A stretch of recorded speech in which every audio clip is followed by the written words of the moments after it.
In 20.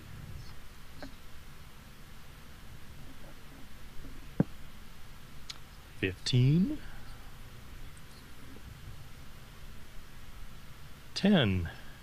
9. Oh, let's see. Let's go with 6, 5, 4, 3, 2, 1.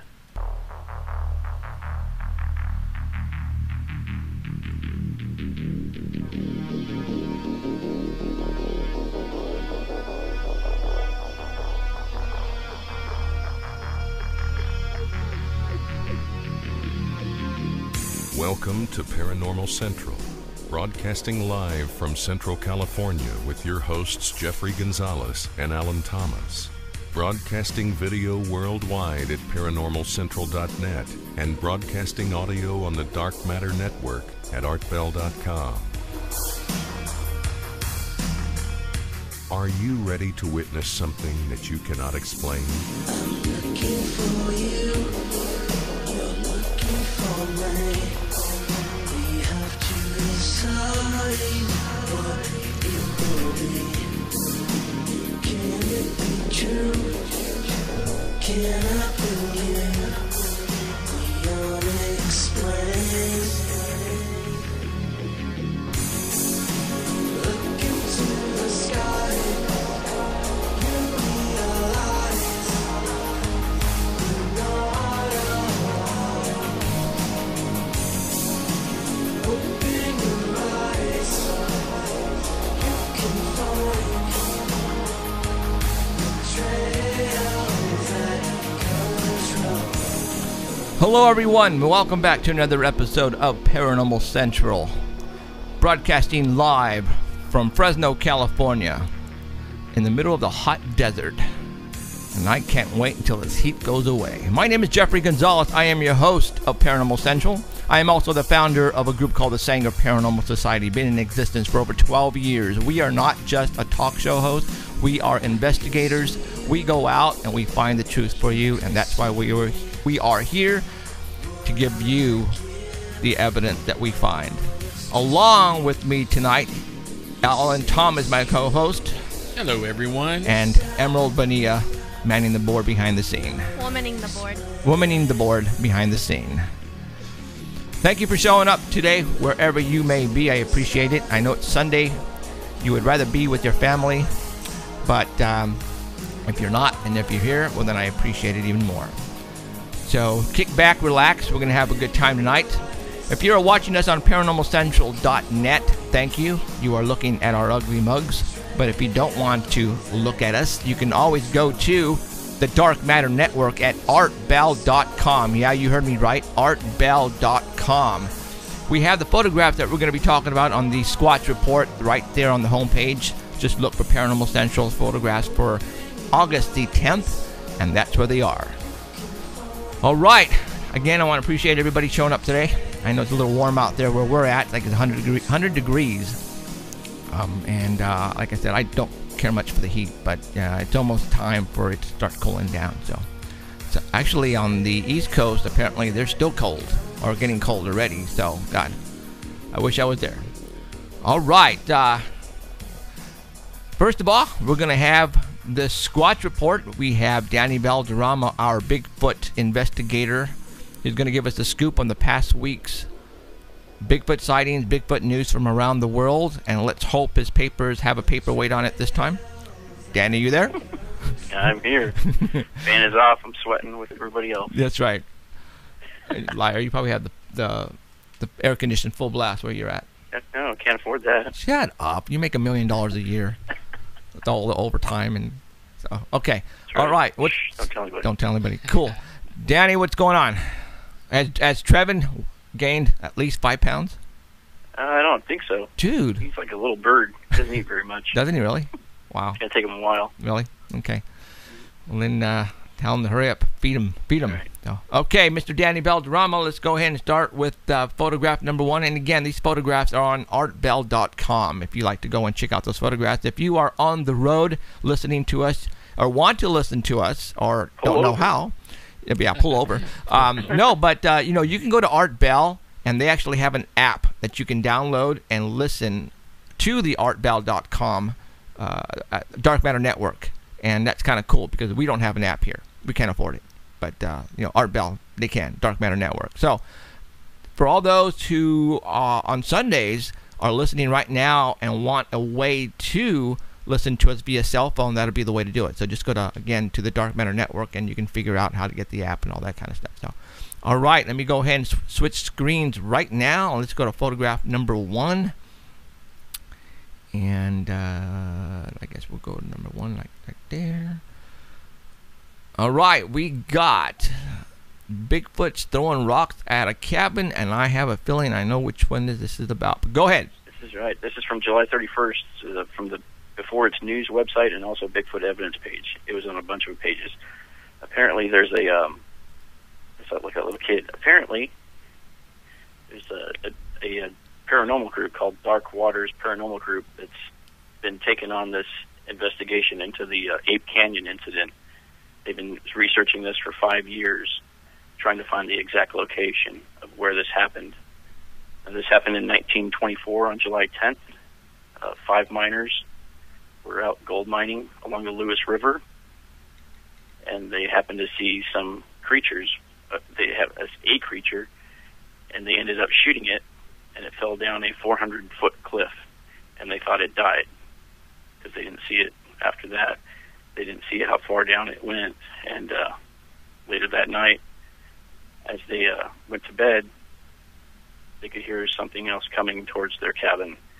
They had a cabin that they had built in the middle of the woods near their claim, and they said it was what they shot was a 7-foot-tall ape-like creature, and it was hanging around the cabin area. So that night, when they went to sleep, as they got in their cabin, they started getting pelted by rocks, and then logs started hitting the cabin. The cabin started getting pounded on, and parts of the cabin were breaking off. Everything from the forest was getting thrown at the cabin for the whole night. They didn't sleep. They took turns, and there was a hole in the roof, and one of the miners got hit in the head and was knocked out for, they say, about 2 hours before he came to. And when they woke up in the morning, they went outside, and they saw tracks everywhere, measuring about 19 inches long.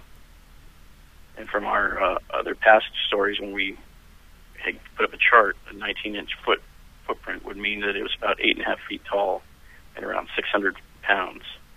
Cool. They said that there were 4 creatures that they could hear outside. I say they were awfully mad because you killed somebody, one of their families. Yeah, and that's what we talk about here. Because obviously we've already announced to the world that we were going to go out and try to bring back a body.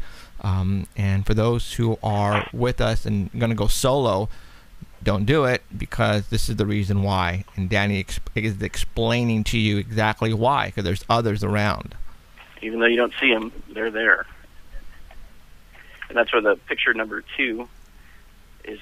We took a family vacation out there to Ape Canyon. And wait, who did picture this? Number 2. The paranormal group, or you did? No, me and my family. Oh, you guys did? Yeah. This is out in Washington near Mount St. Helens. So the second picture is driving down a road on the south side of Mount St. Helens. So the north side is what blew off, and this is the south side with the creek, probably filled with lava at one time. Okay.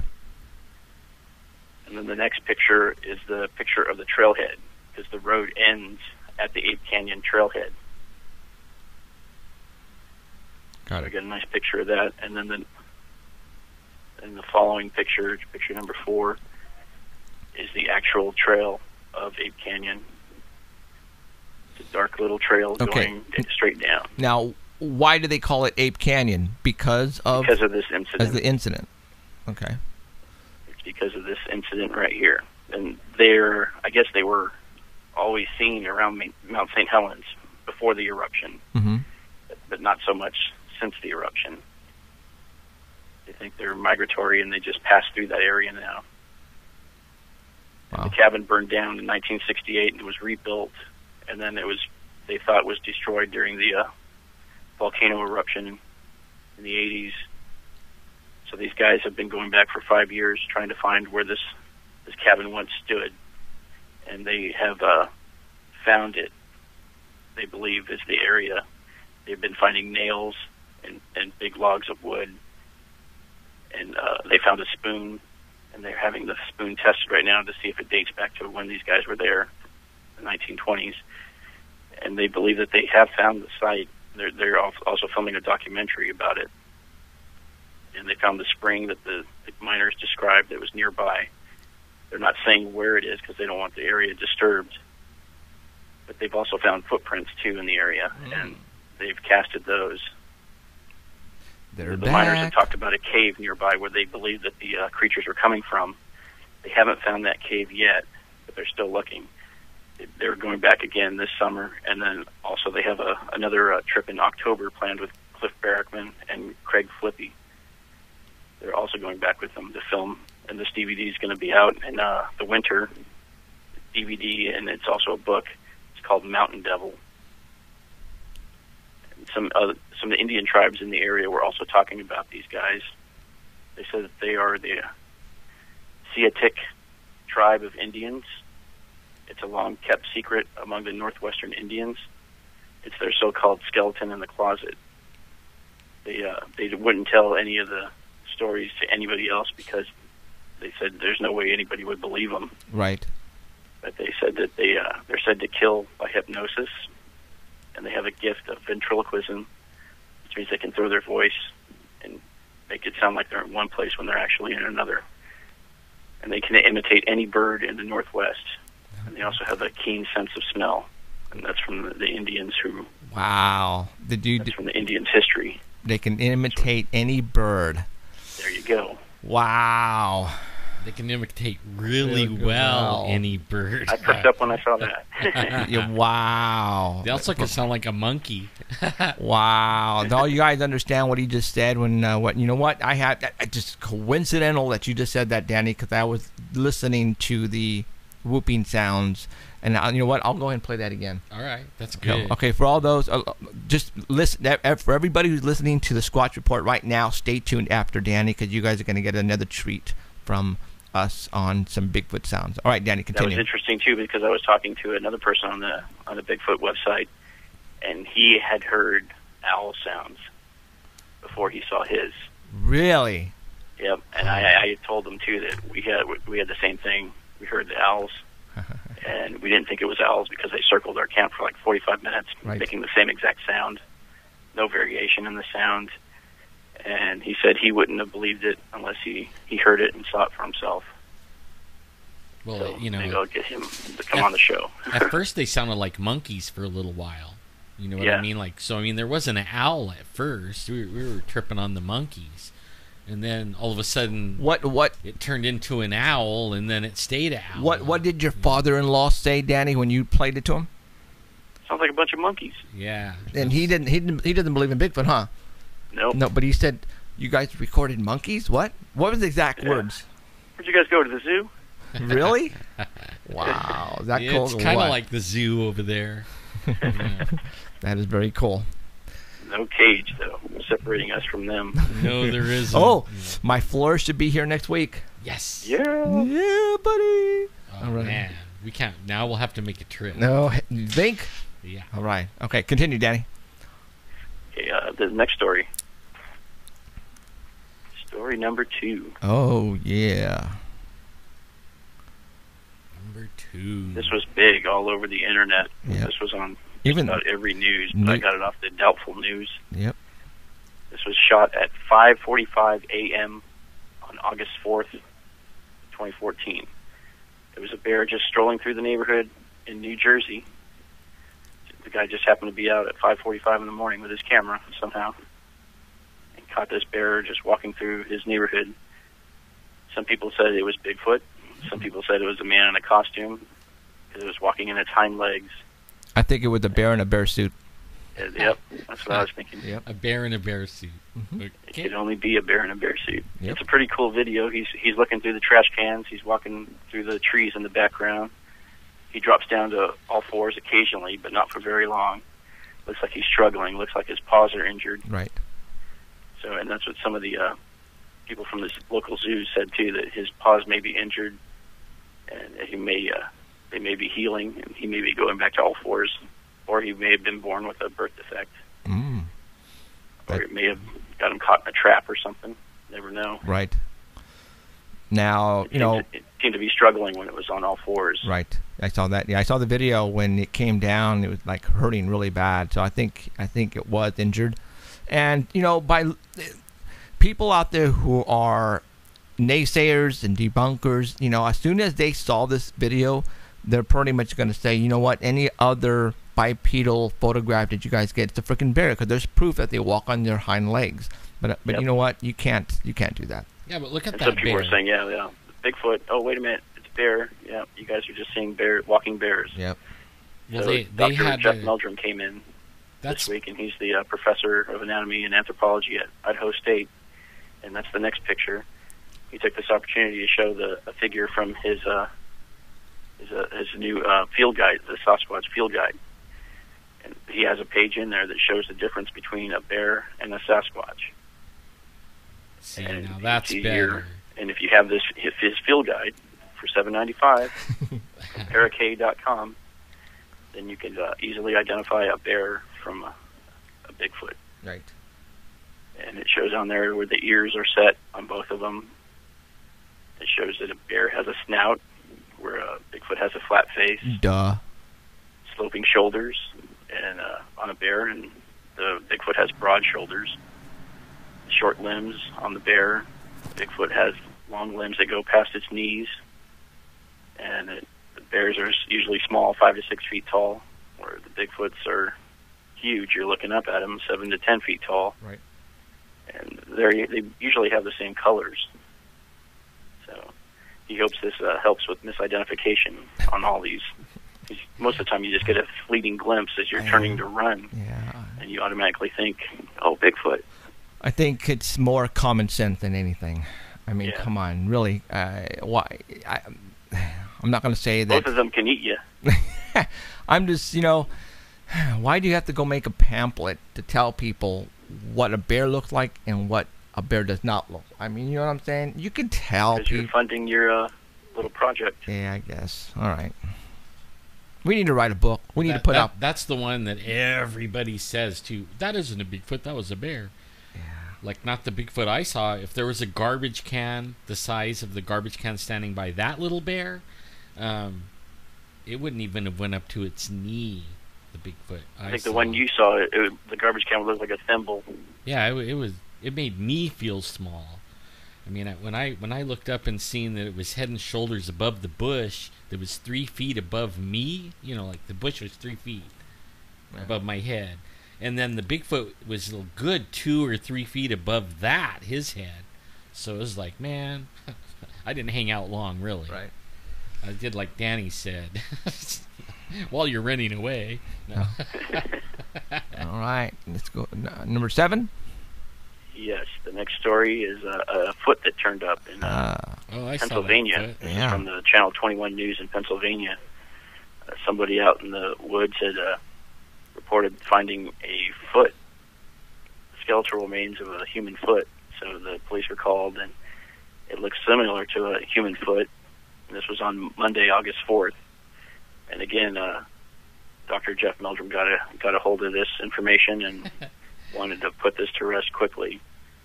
So he posted the next picture, picture 8, showing the differences between a bear paw and a human foot. And he was able to determine, because of all the information that you can see on that picture, so you can see the fibula, which is F on the first picture, number 7.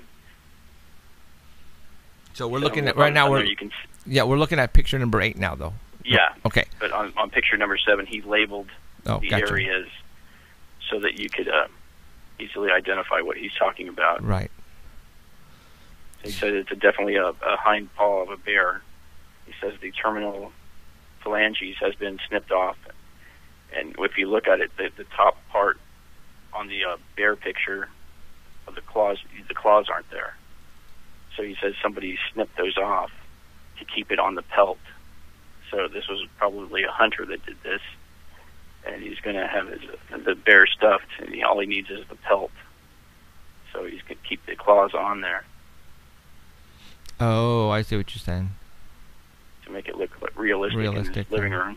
Wow. In the living room. I don't know. People collect the claws too, and they make necklaces and stuff out of them. So I mean, they might have just cut the leg off and cut them off. Okay, we're back on picture number 8. Okay, so the fibula is labeled F, and because it's on the outside of the leg, it means that it's the left foot. And the inner toe is the smallest. That's the M. That's called the medial toe. And he has that labeled, and that means that he said that's definitely a bear paw. Any investigator worth their salt should be able to be familiar with this, because it reflects poorly on all of us when we attribute such finds to Bigfoot right away. It would have been, if the claws would have been on here, then it would not have put any doubt in anybody's mind what this thing was. They would have said it was Freddy Krueger. Yeah. Somebody found Freddy Krueger. So, but, yeah. So, I mean, at first when I saw it, I went, holy mackerel, no way. But, yeah, too bad. I was disappointed, so. And it's narrow at the bottom, too. The foot is narrow at the bottom, not like a human foot, too, so. So I'm looking at photograph number 8 with the 2 skeleton, and the left is the bear, obviously, because of the claws, and then the right is the human. So. Is the human. Right. So get familiar with those. So when you see them out there, it's usually when you find the bear print or the bear skeleton in the forest, you can see where the knuckles are cut off. On the human, it has like 3 little small parts to it, and on the bear it has like 2 big parts and a little part, and these little parts usually missing because that's the part that's connected to the claws. So when you see that the foot just all of a sudden ends with no small little pieces remaining, then it's usually a bear. Okay. It's very seldom that anybody finds any remains of a bear, period. Mm-hmm. You know, it's like how this guy found this, if it's just by luck. I mean, probably because the hunter didn't hide it. He just left it out. He took the hide and left the rest there. Maybe he was the hunter. Oh, maybe he got eaten? Or a friend of his. Because, I mean, I've been in the woods all my life, and I never found a bear bones. I found deer, but I never found a bear, ever. Seen bears, live ones, but never saw a dead one. Not unless we shot it. Yep, we see bears up at the spot that we go to, too. Oh, yeah. All the time. I have a whole... They're there. Like, all the game cameras we have, I have probably a dozen bear pictures with cubs, that I could post up.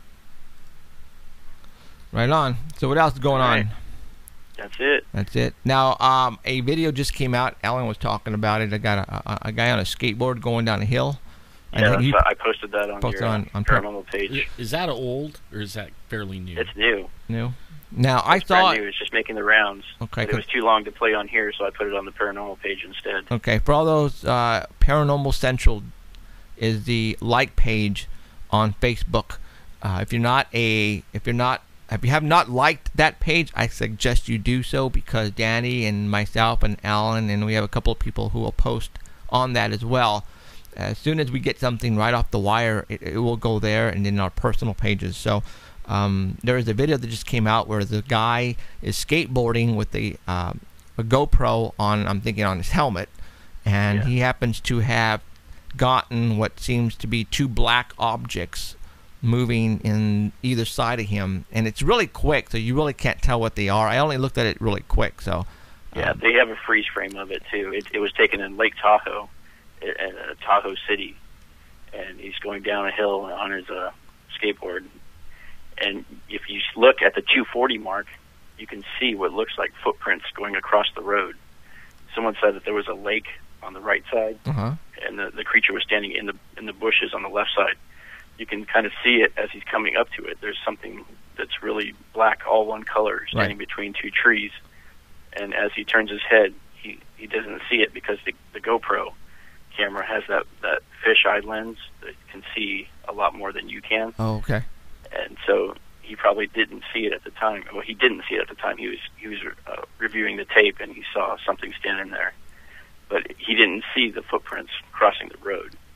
You can see that they are like wet footprints crossing the road right where the creature was standing. Ooh, I have to go back and watch that then. So okay. That's what I noticed, only I didn't see anybody posting on that about the footprints. Only I was trying to freeze frame it on the Bigfoot, and it went like a little bit far past the Bigfoot, just like a couple seconds. And when it freeze framed, there was the tracks on the road, the wet tracks. And there's only like 3 that go across the road. So if it, and they were like straight in front of each other. Okay, you know what I mean? Like instead of how we walk, because there would have been like 8 footprints of mine on that road. There's only 3. So whatever crossed, it's pretty tall. Yeah, whatever left that had a really big stride, and it crossed the road in 3 steps. Right. Is that, I thought that's the thing I saw, and I didn't read any of the comments, or I even had the sound off when I was looking at the video. So I thought the first part was boring. Even I didn't know the guy was talking. Yeah, it takes a while to get going, but yeah. But I mean, I was just reading it. I'm like, screw it. I just went right straight. Right. Like moved it ahead. Cool. Yeah, that was a good one. I like that video. All right, we'll have to go back and watch that though. Okay. Anything else, Danny? That's it. All right. Thank you very much, sir, and we shall talk next week. Okay. Thank you. See ya. Later, Danny. Bye. Bye. All right. Remember that? Mr. What was it? Creepy Mountain? Is that what it was? Right. Everybody. I checked into that. Okay. What the Creepy Mountain thing. I found it's a place where people see Bigfoot, and they hear a bunch of creepy sounds in Alabama. In fact, Finding Bigfoot went and did a show on that mountain, and that's how it got the Creepy Mountain. Hence the name. Because that's what they called it, Creepy Mountain. So that basically that's what it is. Bigfoot's over there, creepy sounds, and Finding Bigfoot did a show. Cool. Over there. So not much more than that, Okay. Yeah, right on. All right. What we are going to talk about today basically is going to be everything. I didn't really get into, the research. My dad was in the hospital, had surgery, so I was, preoccupied with that sort of kind of. But otherwise, there's still some things that we want to talk about. Let's say, for an example, I wrote down a couple things. You know what? I was last weekend. I was helping the Little League baseball team. I donated some cameras for them, and they're going to put some cameras out the Little League baseball stadium at Bakeman Field here in the Sunnyside area. And the head guy who's in charge was there, and another electrician, and myself, and I was talking to the head guy's name is Tony. And, a lot of people know me, but they don't know what I kind of do on the side as a hobby, which I consider this to be a hobby. And I started telling him about the missing people up in the Sierras, and he looked at me, and then he asked me, where about do these people go missing? And I pretty much told him. I started naming off some towns, some locations. Then he looked at me, and he's retired now, but he was in the union for the carpentry, so he basically is a construction worker in carpentry. And he said, you know what, 5 years ago, we had one of our members go missing. And I go, well, where? And he goes, Dinky Creek. And I go, what? And I go, yeah, he went missing in Dinky Creek, and they found his car, and they found his gun inside his car, but not him, and they never found his body. And I was trying to get a hold of him. My son was having a baseball after season swim party, and he was there, but he was kind of busy. And I called his son and got a message. I got his phone number, and I was going to call him to come on, so that way he can say the name, because he told me the name, but I forgot the name. So hopefully tonight, while we're doing the show, I'm going to go ahead and text his son, and hopefully I can get a hold of him or whatever, because I called him right now and his phone was turned off.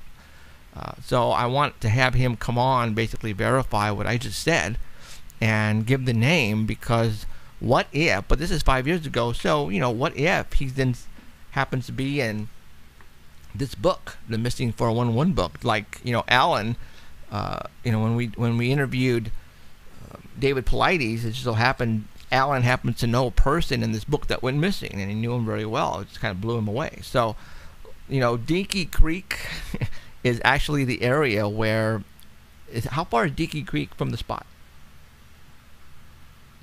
like if the crow flies, probably about, I don't know, probably about 60 miles. Oh, that's a long way. 60 Okay. or 80. Right. Actually, for Bigfoot, not that far. Not that far. Okay. So, you know, people are going missing all the time, guys, and we are finding people who know people who have gone missing. And I want to get more information on this guy's name, and in that way we can definitely get into it and talk about it. Hopefully, maybe it is in this missing 411 book, so we'll see. So I actually got like a few more reports this week from, you know, we were talking about the Native American thing, and there was a couple of friends, and they were at Dinky Creek, and they saw Bigfoot, and it was right around the 4th of July.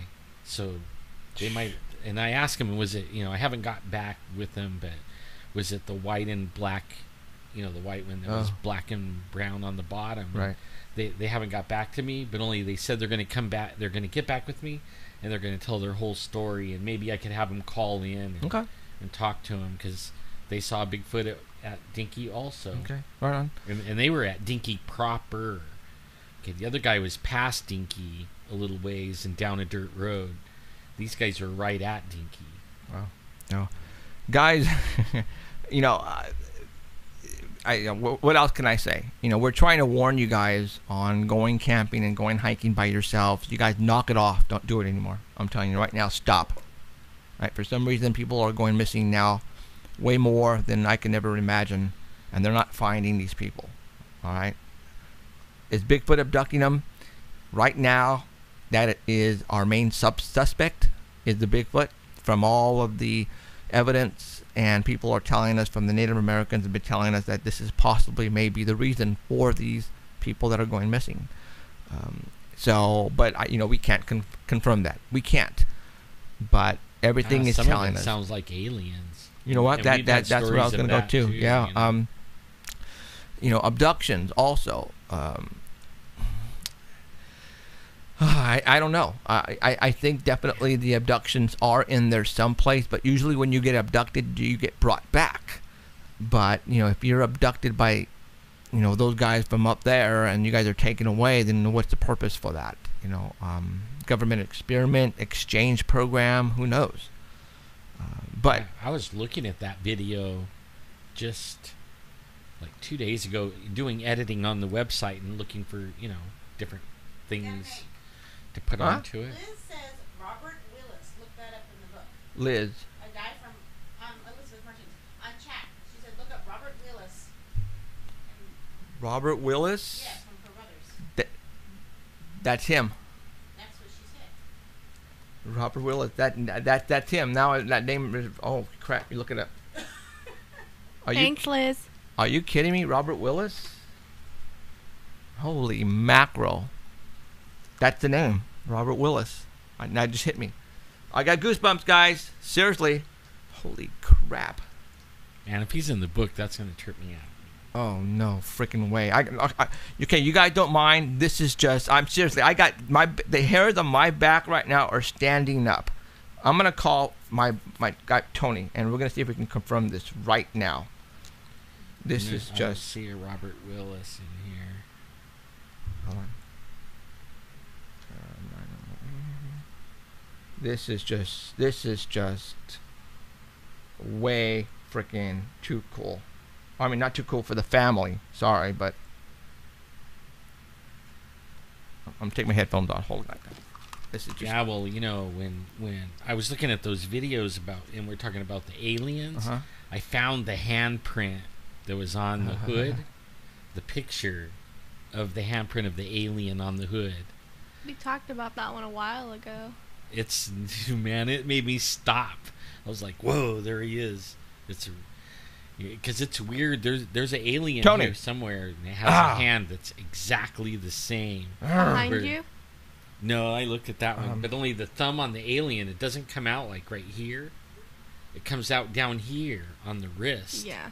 And that's the same as that picture. It's like, wow. You know what? Let me call it. His son was just there. Let me call his son. I want to get him on, you guys. This is just too freaking. This is just So, like all the names are like right here. this is just way too cool, guys. This is What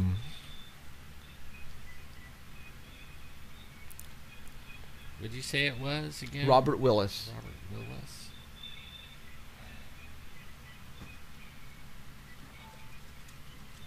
How come I can't get a hold of anybody right now? Huh? What? Watch the light. Uh-oh. You got it plugged in? See, CC. we're Okay, he's still not- good. Okay. Phew. He's not answering. I'm gonna keep trying, guys. I'm gonna try his dad and his son because I got to get him on just to confirm the name. I'm glad my computer just doesn't die like Alan. Matt, me too. That was Because mine close. will flat turn off and you'll be like, uh-oh, where'd the signal the go? Men in Black did it. Huh. Nope, we're all good. Still no answer? No, they're not answering. Willis. Neither one. And I just saw him an hour ago at Christian's baseball swim party. Well, it's not in here. Dang it. That's what she saw it. He's not answering. Okay, we're going to keep talking, and I'm going to keep trying, you guys, because I got to get him She on. saw it in here? Yes, she saw it. It's just on there. What, Elizabeth, if you're on the chat, what, Robert Willis Jr. Robert Willis Jr.? Yeah, And you know what? If you Google it, it might come up as far as missing people. I'll get it. All right. So while they are trying to get that going there, this just took me for a left turn here. Yeah, we got to find It's out the if this guy. Eastern United States. Huh? Eastern. Oh crap. That's why. Then where's the other one? I don't remember where the other one got. Okay, talk then. Talk while I look for the end of the book. What's the name of the book? Well, it's missing, Missing 411. I have both. But it's the Western one. I'm looking in the Eastern Yeah, one. I had the Western Oh, one. I gotta okay. find that. See? Yeah.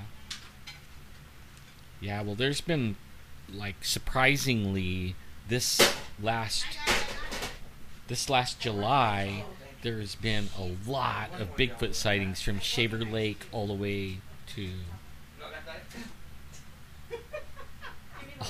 All the way from Dinky to Shaver Lake and back. Lots of Bigfoots. We go through the extreme for you guys. I hope you realize that. Falling lights and... Jeffrey almost ate a light.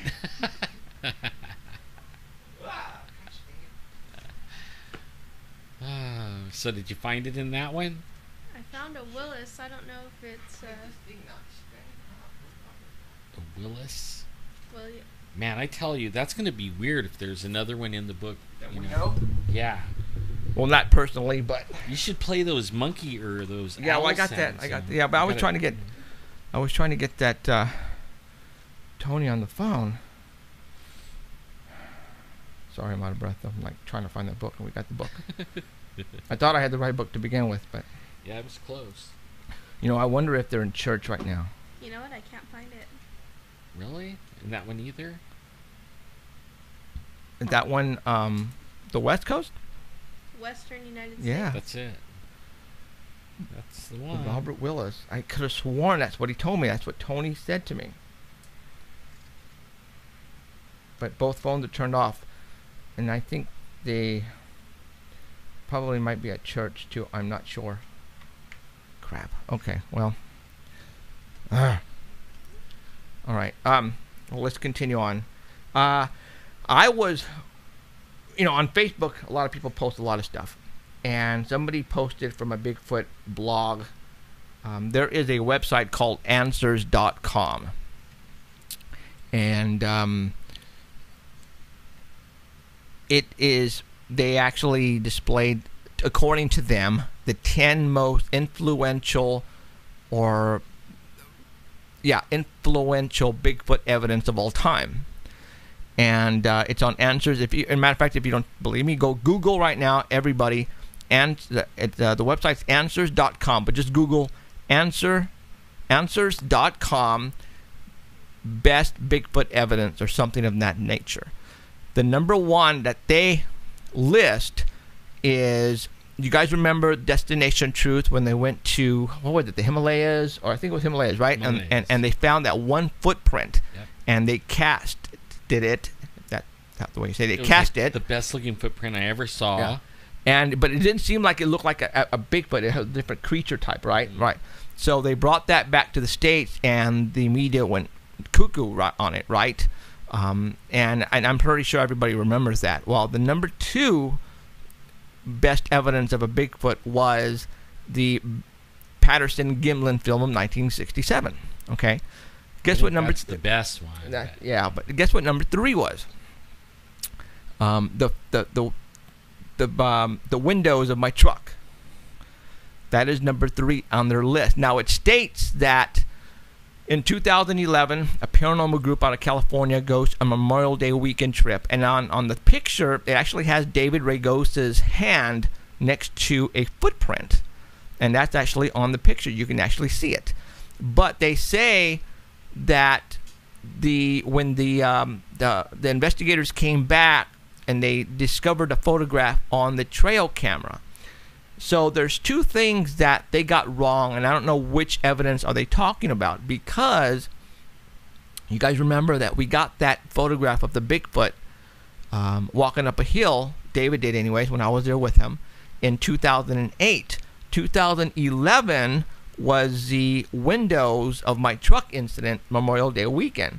So they sort of kind of got the story mixed up.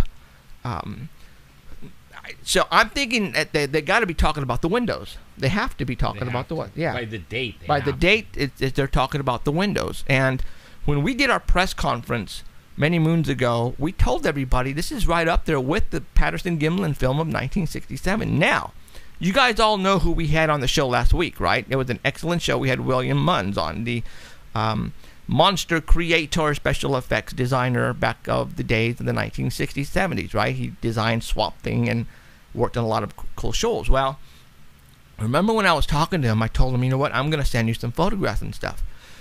You know, he had no idea who we are. You know, I just got lucky and got him to come on and talk about his book. So that night, or the day after, it was the day after that we had him on the show on a Monday, I sent him photographs of the Bigfoot walking up the hill that David got on his camera in 2008. And I sent him the photographs, the other photographs, and then me standing in the spot. And I also sent him photographs of the windows. And then, what's kind of cool is that he sent back me a Bigfoot creature, and he actually got 3 photographs and put them and made them as a collage on a one snapshot type of deal, like me standing in the same spot with the Bigfoot sort of kind of off to the right hand side, and he actually did that on his own. And then I went, oh, cool, you know, because I told him people said it was a bear, people said it was a tree. That's okay, the light's okay. And he says, and he didn't say anything. I told him I would love for you to come down with us to the spot so you can, you know, try to debunk this your own self. And he didn't say anything. Then I sent him the photographs of the windows, right? And then he basically responded back, and I told him, you know, what do you think? And he goes, well, you know, as far as the shadow goes, I would have to go and see the area and then the shadows and stuff. But, you know, and then he says, but shadows don't make impressions on windows either. And that's what he said.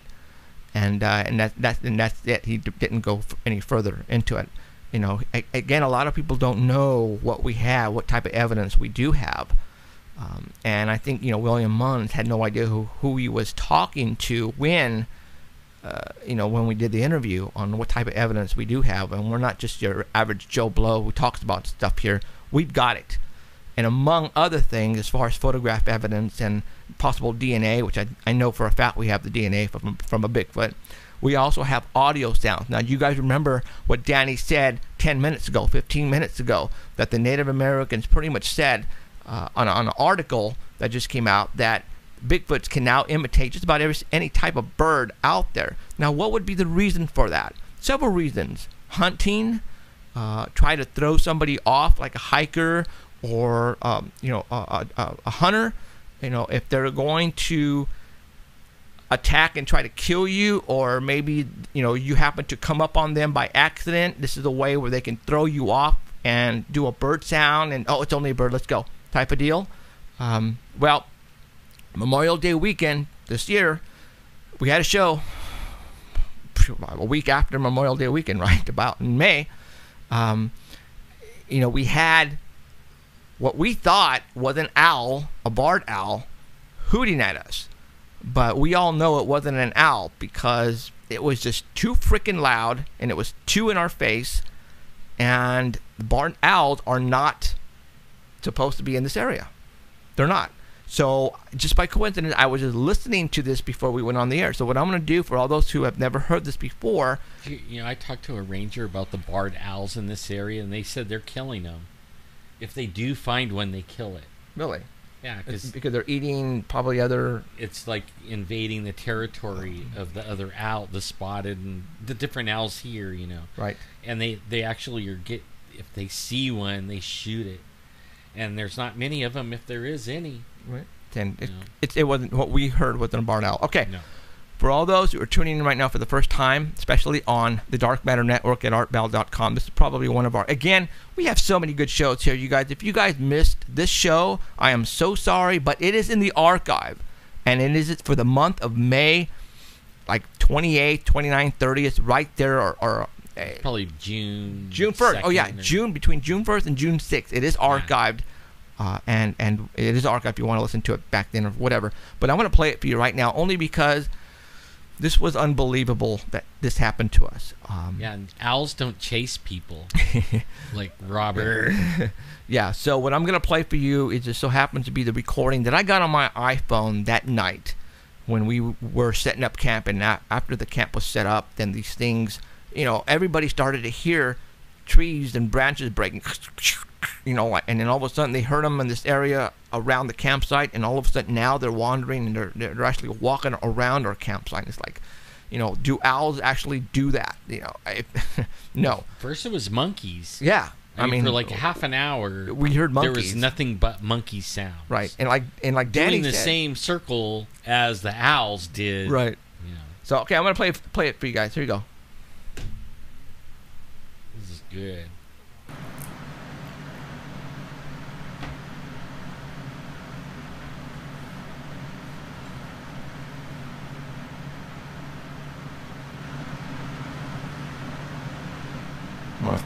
Forward a little bit more.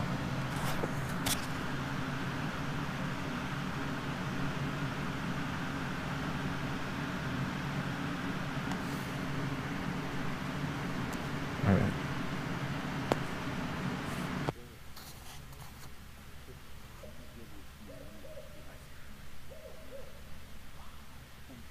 Okay, here we go. I'm going to crank it up.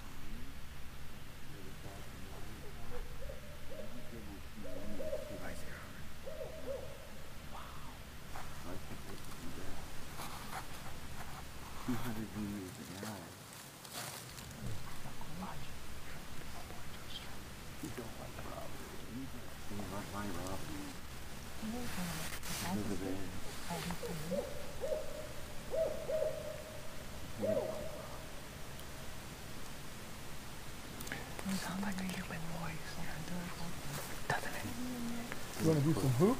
Yeah, go for it. Okay, now what we're gonna do? We have have the girl do it. We had a girl that was with us. Seriously. No, have the girl do it.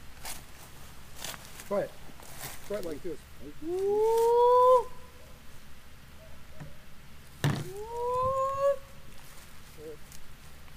it. Go ahead. Just like that. That was us.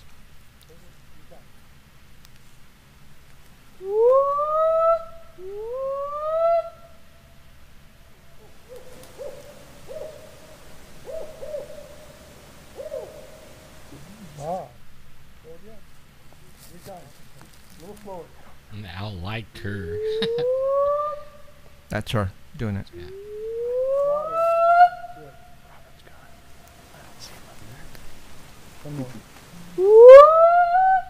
Sorry.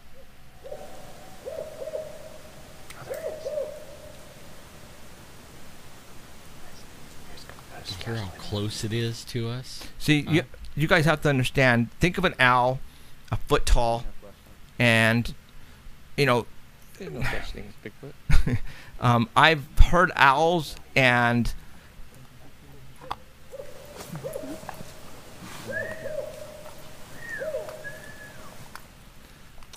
we've been going to this spot since 2007, and we have never, ever seen or heard an owl ever in our lives. All right? But you guys have to understand, these things were walking. We can hear them go. We can hear the branches breaking around our campsite, and these sounds were going with the broken branches.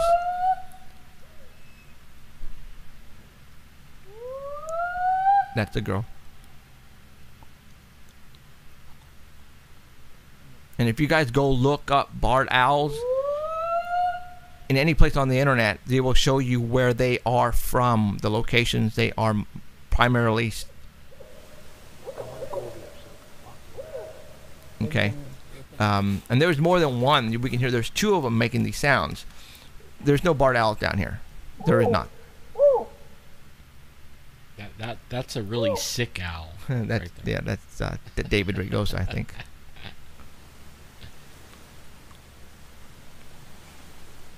That owl ate the beans for dinner. No?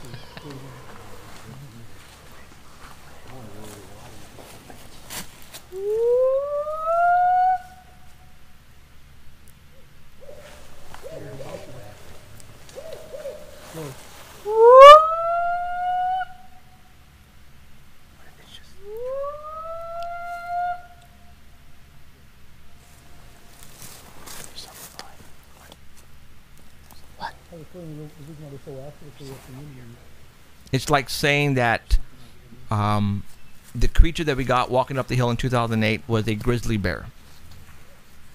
Okay? That's basically what you're saying here, that this is a barred owl. But if you go and look on the maps, and Google it, you guys, I'm telling you right now, go Google barred owls and their habitat and the locations that they are usually. Central California is not even close. There are no barred owls here, period. So we were thinking, well, then how do they know to make this particular sound? If they migrate down from up north, which a lot of people say they do, then that's where they know how to learn how to imitate a barred owl. But these things were right in our face. See, you can hear them loud because they were right there, not more than 50, no, I think that's, 30 yards from us. And that's freaking close, you guys. 20 yards, 25 yards from us. They were right there. It was loud. It was loud. You know, these oops, sorry. Okay, that's it. So, again, I wanted you to hear that only because this is some cool stuff that we have. You know, we're investigators. We go up and we go in looking for Bigfoot. We go look for UFOs because that's what we do here. And this is the stuff that we get. A lot of people are tripping out that why are we getting all this evidence? You guys are hoaxing it. There's no way you guys can get so much good evidence. Well, let me tell you guys something. We found the spot. Oh, no, I'm going to rephrase that. David found the spot. David Paulides found the spot. And that's why we are able to go there, because he brought me there in 2007 when the 2007-2008 incident on that Bigfoot walking up the hill. That's when we got that. That basically changed everything for us here. So when investigators go looking for Bigfoot out there, whether you're in the East Coast, West Coast, South End, West, North End, I don't care. You know, some people have, how do you call it? What do they call it? Their habituation. Thank you. Habituation areas where they know the Bigfoots are located. That's what we have here. We have one. So we don't have to go hiking for hours and days and spend weeks and months up in the mountains to go see if we can find one footprint. We go to the spot where we find tons of footprints, and we don't care about footprints anymore because there's like a dime a dozen to us. You know, the other day we were out there. Oh, look, here's one right here. Sure enough, there's a, now I'm not going to say it's a B-E-A-R footprint, but it's a B-A-R-E footprint. A footprint basically of a large whatever primate or person. Yeah, that's 14, 15 inches, okay, then somebody's going to say, well, then if somebody took off their shoes and they're walking up there on the dirt road. You know how stupid that sounds? Seriously, how stupid that sounds? Especially with poison oak all around and you know, bears and all these other things around there. You're not walking around barefooted. There's no water anywhere near there. And what would a basketball player be doing walking around up there? Because somebody who has a 15-inch footprint is going to be freaking 6, 7, no, it's about 7 foot and inches tall. All right, they're not going to be up there. So, don't give me that. It didn't stay on the road either. No. It only made one track on the road. Right. All the rest of it was going off in the woods. Right. And I know nobody goes running off in the woods without shoes. Right. Great. That's a great statement to make. Be crazy. Because if there was somebody with no shoes on, barefoot, walking up there, they're going to stay on the trail. Why only make one footprint? Right. It's because it was coming from up the hill down and tried to cross over and couldn't make it and landed 1 foot on the dirt and then jumped over. So he didn't quite make it all the way over because they don't like to leave footprints. No, they don't. They try to keep the street because, once you find one, then you're going to see if you can track this thing. Like, Alan tried. All right? So they try not to leave footprints. They don't. I try. I could do pretty good, even in the bush part. I'm going to call Tony again. I can track them pretty good. You didn't find it, Emerald, in the book? No, it's not. It's not. Then how did she come up with Robert Willis then? She just knows him. She Googled. If you Google it, it comes up too. Oh, so that's how she found out. Okay. Well, she said she knows. Yeah, she was saying that her family, that guy's family, still goes looking for him. No. Up there. Yeah, that's sad, huh? Wow. Okay, let me call Tony. I have to get him on. Yeah. I didn't know that. Okay, he's not in the book then, you guys. So Elizabeth knows the family, and they still go looking for him. You see now, wow. I want to point something out about that area, the spot. Okay, like a lot of people, they look at what we have and they're like, that could be this or this could be that. But only now, what happened on the windows? We have Mickey Burrows. He is a forensic scientist, right? He collects. He's like a CSI crime policeman. That's his job. When these prints were on the windows, the first person we called was Mickey. Mickey went and did, we got the truck to him right away. And he did the whole workup on the truck like if it was a crime scene. He took pictures, he swabbed for DNA, he did fingerprints, he did the whole crime scene investigation on this truck with these prints from a Bigfoot on it. All right. Then he goes, without anybody telling him, he wants to know what made that print on the window. What was it, He doesn't know. We don't know. We're saying it's Bigfoot. He doesn't believe in Bigfoot. The next time we see Mickey, he did a whole workup on the windows. He had a mountain lion, a bear, and a gorilla, and he matched them. He's like, what in the woods matches these lips and nose? And he couldn't find one animal in the woods that matched the lips and nose. So the only animal he could find that matched it identical is a gorilla. There's no gorillas up there. There's no gorillas. Okay, we don't have gorillas in the Sierras. Okay, now Mickey never saw a Bigfoot yet. Never. But he saw evidence. And now Mickey believes in a Bigfoot. Because he's an evidence guy, right? I mean, his whole life is evidence. That's what he does, is collect evidence and prove it in court and stuff like that. So when he found evidence of a Bigfoot, lips, really big lips, really wide nose, 5 times bigger than a human's, even 6 or 8 times bigger, and then it matches a gorilla. I mean, the closest matching thing is a gorilla, and even a gorilla is smaller than what he found on the windows. The evidence showed him that there is this ape man thing in the woods by the evidence that he was finding. Now, if you go Google the window of the truck and all that kind of stuff, you're going to find a statement that's on there that says it has been debunked. It was a bear. Right. There is one website out there that did this. All right. It's a website called Ghost Theory. Somebody grabbed the photograph or the picture of the full facial on the back window of my truck, and what they did is they superimposed a polar bear. You heard me right, a polar bear putting his paws and his snout on the back window. And what they did is they rearranged the paws and they made them larger or smaller to make it fit perfectly on the back window, like it actually did the smear on the back window. And Ghost Theory placed it on their website and said, "Oh guys, it's been debunked. It's a bear." But the guy had to go and get the guy. What? Where's the footprints at? Here? The only one I have is Jeff Meldon's footprint, and that's going to be in a case, which I believe it might be in the garage, unfortunately. I was going to pull out a footprint.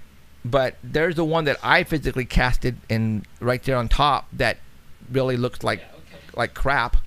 But I physically cast. That was my first cast, and it stinks, you guys. I know. Shut up, Emerald. You can still see the toes. Okay. And everything. That was my first cast, and I actually took a video of that, and I have it on my laptop, but my computer went down, and hopefully Alan's going to be able to retrieve what I have on there, but I physically cast that myself, and you could see the impressions of the toes and all that, and there was a lot of brush in it and stuff like that, but that was my footprint. That right there is about 13 inches. Yeah, about 13 inches. And that we got at, and I know right there by looking at it, you guys, it just looked like a bunch of casts thrown in there, but no, it was a footprint. Well, if you Google those, that's the kind you see all over the internet. There's only a few that are perfect. Really good. And the only one you're going to get that are perfect is that there's nothing but dirt, and it's like very soft enough for the actual foot to leave the most perfect impression of a foot. And that's how you're going to get really good ones. But otherwise, the ones that come out like the one I just did is because we're up in the frickin' forest, and there are needles, pine cones, leaves, all that all over the ground. And when an object presses its foot in something like this, all that is pressed in it, and you don't want to pull all that out, because then you're going to disrupt the dirt, and you're going to basically mess up everything. So, David tried to tell me how to do it. As close as I can, and anyways, that's what I came up with. So, but no, you could see the footprints. All right, so. All right. And we found way better ones, but only like Jeff said, every time there's 10 footprints that you find, and if you go hiking off, you can find more. What's the point of casting all these footprints? Right. And we have cameras. We want pictures. And the one that we were just talking about on the dirt road, the dirt is so hard, you can whatever pressed its footprint on this dirt, you can barely see the toes and stuff on it, but there's a footprint there. Yeah. It's just that it's not enough depth into pour cast in it, or else it would have been a perfect footprint. But we're talking millimeters, and we couldn't even leave anything on the road. Right, it was so hard. Right. Our footprint didn't even a boot or anything. You're right. Nothing. Right. I mean, you could tell that we stepped there, but you couldn't see an outline of anything, right? But you could see the outline of that foot very well. So whatever it was done heavy. Only like an hour before we walked up through there. That's the good part. It was fairly new. See, me and David went out walking at 7. I think it was like 7:30 in the morning, and we found that footprint.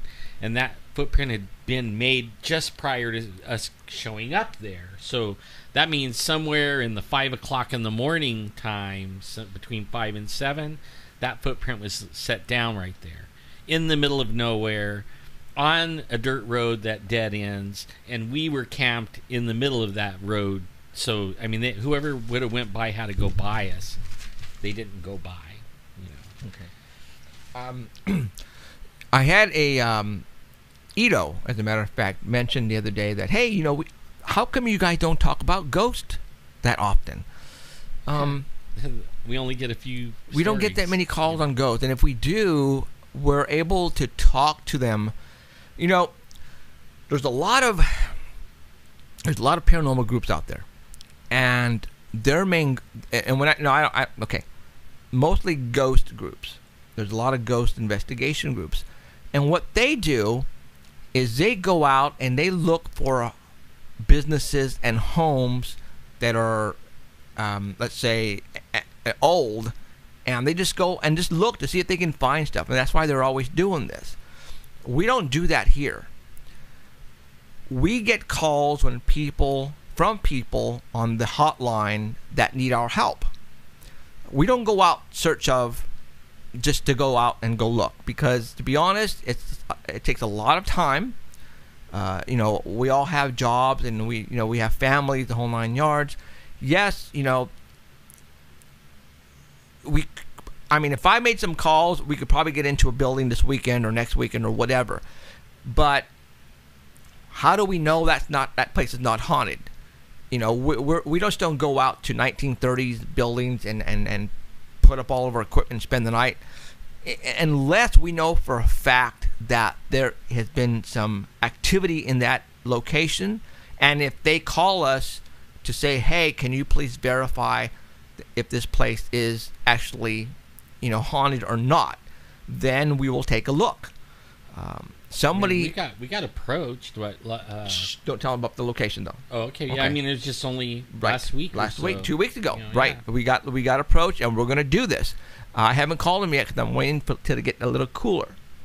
Yeah. Because if we go in there and there's no AC, we're going to be burning up like crazy. Right, yeah. Okay. So yes, and we actually a very, very popular building in Fresno. Yay. Okay, and we're going to go. And matter of fact, it's haunted. He guarantees it. Yeah. Police officers, okay. So he's actually going to allow us to go in, and he doesn't mind. A lot of people, especially businesses where they have clientele and that pay for a service in that location, like a restaurant or a theater or whatever, they don't really like to say it's haunted because they're afraid it's going to deter people from coming there. Because a lot of people are pretty weird about this stuff, especially religious people. If they hear that it's haunted, I don't want to go there. I might get scared. You know what I'm saying? But this place that we went 2 weeks ago is a very popular place. It attracts a lot of people.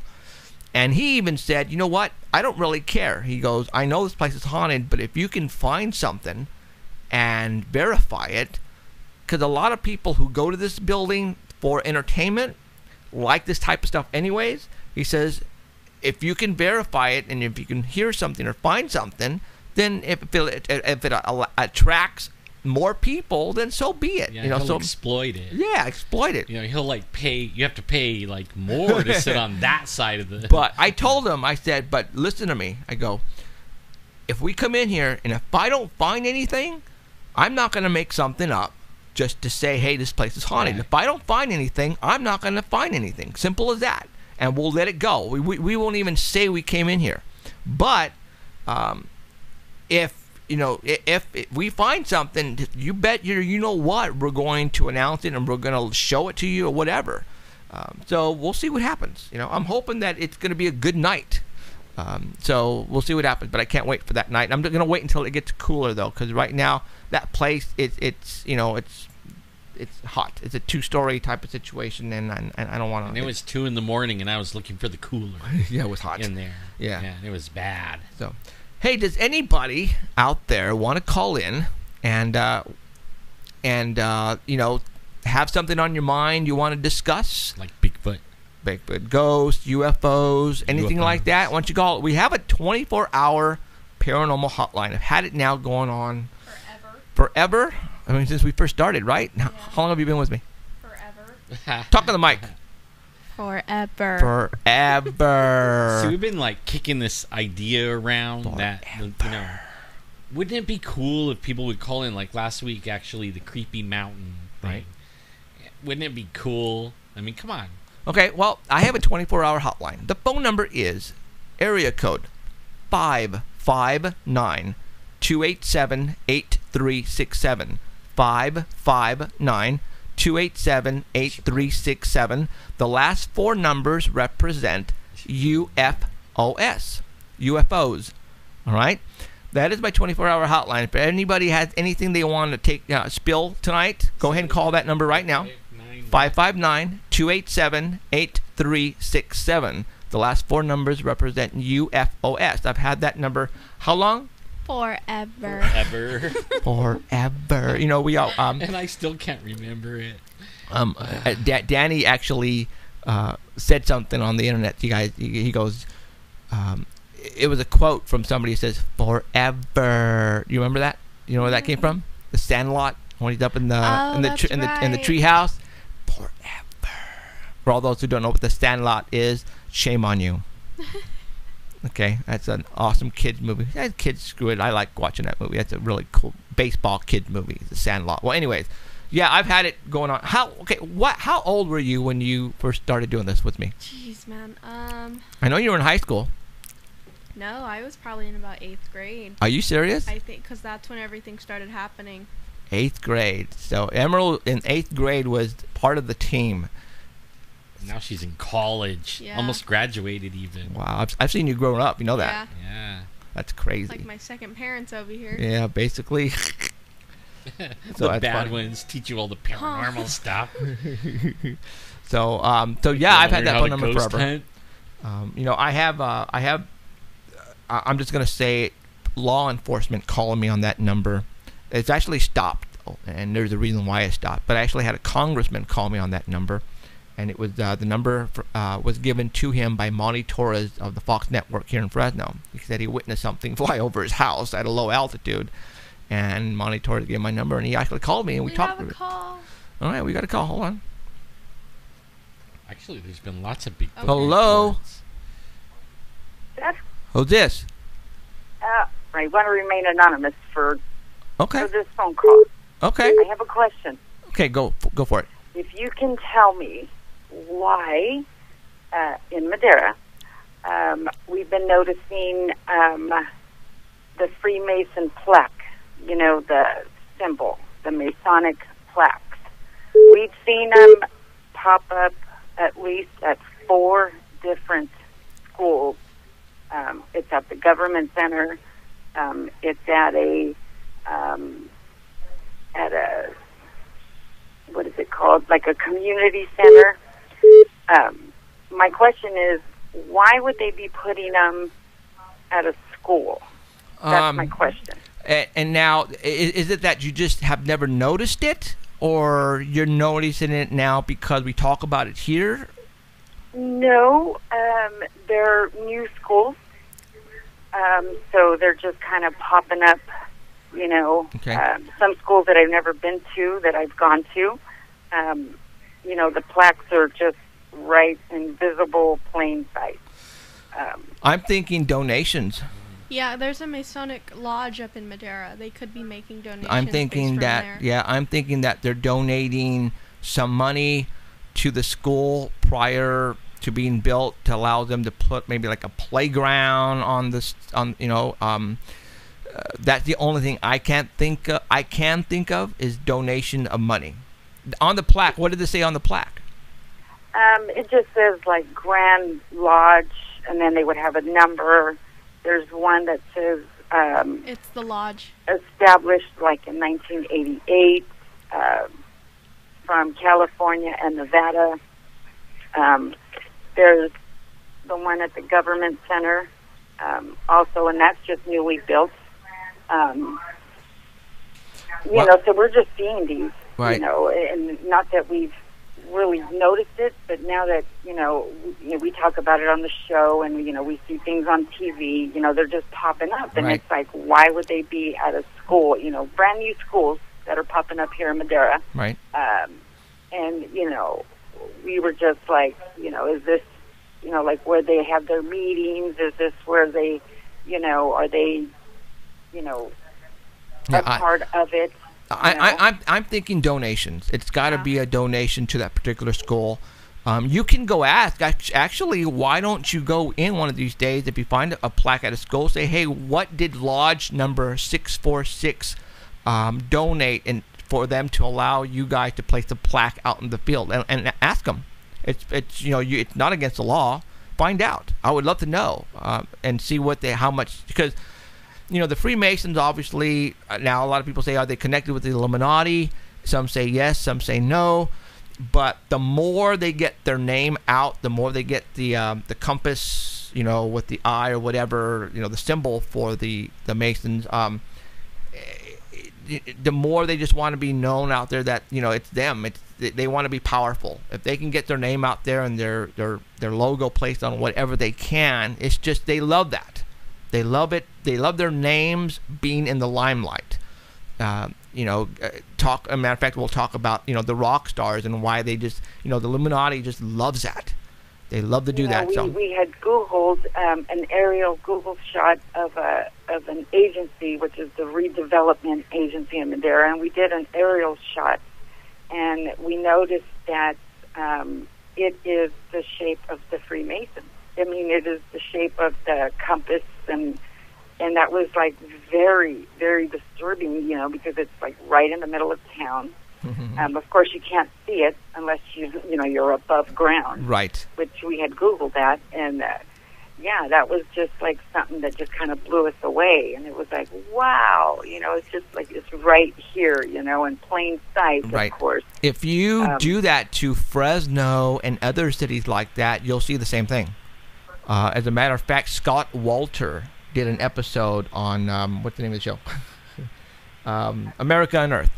And he did an episode where the Masons, when they first, in every city basically in the United States, a Mason probably had something to do with the engineering and the building of the city. And when they did, especially Washington D.C., that is so in your face. So and cities that you would not imagine would have the same thing, and it would be hard. The ways, like for example, Los Angeles and San Francisco, that's going to be hard because there's just so many buildings and houses. But if you go like to Fresno or Madeira, and you look from Google Earth looking downward, and just move around and see, some shapes will come up. Especially the main roads in downtown, wherever you're looking at. Follow those main roads in downtown and use that as your guide. And that should take you right around where you think something might pop up, but no, the Masons have their hands in everything. Oh yeah, in everything. That's right. Very scary. But I want you to, though, if you can, walk into one of these schools. If it happens to be, I'm not going to say if it's one of your kids or not, but walk in, just say, hey, this is a really nice school. What did lodge number whatever's on the plaque 646? What did they donate to have their plaque be put out in front of the school? And I'm sure they'll tell you, because they're not into the conspiracy theories like we all talk about here, so they're not going to think anything of it. They just say, they donated the playground, or they donated the basketball courts, or whatever. Right. But find out. I'm going to do that. Yeah, I'm going to do that. Do it. Okay, I appreciate it. Okay, and I want you to call me and let me know what they said. I will. Okay. I will. Thank you. Thank you. All right, see ya. Bye. Bye. Bye-bye. There's one thing why the plaque might be there. And when I worked at the casino, we were always, we take everybody's money, okay? And usually there's like a negative, a casino, you know what I mean? Like people have, they just take our money and stuff like that. So one of my jobs was to find areas where I could put money back in the community and put the casino prominently name, logo. Okay. on a building, and then it would say, so they could be doing the same thing, like trying to make themselves look better. Right. Hello, this is Jeffrey saying Paranormal Central. Who's this? Hi, this is Darlene. Who? Hi, Darlene. I was calling about, I had asked last week about Creepy Mountain. Yeah. Oh, okay. Right on. Alan actually did some research on it, and go ahead and tell her what you found. Oh, well, I just found out that it's Bigfoot and a lot of weird, creepy sounds on that mountain, and then how it got kind of named, like where everybody knows it is Finding Bigfoot. Did a show there, but basically that's all I found. Yeah, so there's not really much on it. Just except Finding Bigfoot showed up there because somebody had a Bigfoot experience, and that's how the creepy mountain basically probably went viral, and that's why now everybody's talking about it, and that's probably why you heard about it. Unless you live Oh there. well, no, I didn't understand. I couldn't hear very well on my phone, and I apologize. I didn't know that y'all were talking to me. We saw it on TV show. Yeah. Where they were going out looking for Bigfoot, and it was one named Bama something another outside of Birmingham, and then they referenced Silicaga, and the man had 80 acres, and he said that he had a sighting, he had steel cameras, and the lady that's in the show, she made a comment about a statement that he had made when they asked him if it could have been an imposter. He said, well, he's a Second Amendment believer, so he didn't think that would be possible. And she questioned it almost like she had no idea what he was talking about. Then we looked a little bit further, and outside of Millerville, the Alabama Bigfoot Society, there's sightings there. And then we started talking to a couple of people. They've heard about him up around Pell City and Lincoln. Had no idea, but this is a real mountainous area, and Creek Indians were here a long time ago. And Horseshoe Bend's right down the road, and there might be a lot of ghosts down there from the wars that happened. But anyway, that's all that I wanted to say, but I thank you so very much. Okay, well, yeah, it was definitely the show Finding Bigfoot, and the girl you're talking about, her name is Renee Holland. She is the skeptic of the team. There's 4 people, obviously, and Renee was basically put there. She has no clue. She doesn't know anything about Bigfoot. She is there basically to rebuke anything that the other 3 say. So, and that's basically her position there. So don't bother taking whatever she says as fact. Again, it's just a show. But if Finding Bigfoot was there, then there has to be a reason, and there's something going on that 80 acres, basically. So, yeah. Well, thank you so very, very much. I hope you all have a good evening, okay, thanks. and I enjoy listening. Thanks. Thank you. Thanks for calling. Bye. So, right on. Okay. Lines are open if somebody wants to call in. 559-287-8367. 559-287-8367. The last 4 numbers represent the letters UFOS. Yeah, how her mountain get the creepy name, like that's like this the guest we're going to have coming up, David Paulides. He's going to talk about the devil in the details, right? And some names, get their name from a long time ago from things that happened there. Right. And for a long time, things continue happening there, so it becomes like there's a reason. The Canyon, Diablo Canyon, or Hell's Half Acre, or whatever, Creepy Mountain. Right. I mean, things just happen there, and it makes these names, and they stick. And you can look on the map. You can go on Google Map, and you can even type in some of those names. It'll zip you right over there, man. It's funny. The stories are even better to read, but yeah. And I want to say that possibly those names obviously come back from the 19th century, 18th century, and I'm thinking the Native Americans have a lot to do with these names. Some of them, really. Yeah. Like mostly it's the Spanish. Oh, Spanish. There you go. Yeah, and the Spanish, and then the pioneers that came out like trappers and stuff like that. But only a lot of times, like they'll get there when they get in the area. The Indians aren't mean, you know what I mean? They're not killing them, right? So they got the stories from the Indians. Indians are saying, "Don't go over there." That's like, don't go to that spirit place over there. We don't go there. What do they do first thing? They go over there. And then they have an experience, and then they name it. Hell's Half Acre or whatever. Right. Don't go in there, man. Something chased me. Yeah. So. Another caller. Yay. They're logged in. Hello, this is Jeffrey. Hello. Hi, Jeff. Who's this? This is Andrew. Andrew, what's up? Just had a question about if Alan's Indian friends, agreed with killing a Bigfoot. What's the question? If Alan's friends, his Native American friends, agree with turn us down your computer for me. You're on a delay. about killing a Bigfoot. Oh. Probably not, because they think they're magical. Right. They probably think I can't kill one even if I tried. Really. Good question. Good question. I never even thought about asking because you probably run into your Native American friends almost on a daily basis. Mostly, they're warning me that the Bigfoot's going to kill me.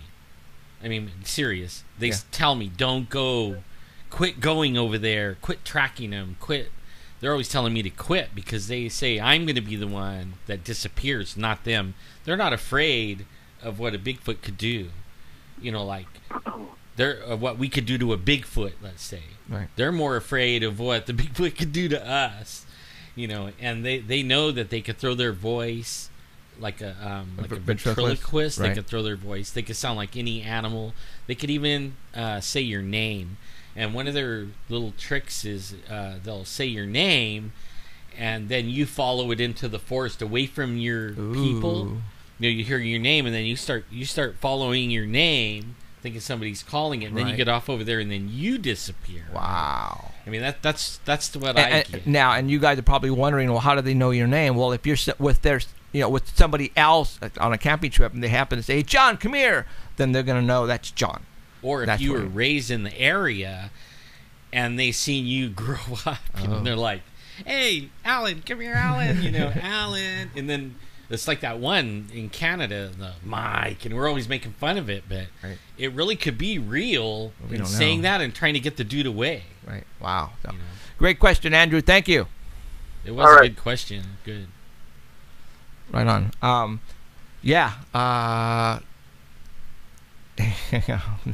Fleur is going to be here next week, so we definitely got to make some plans. Robert Scott.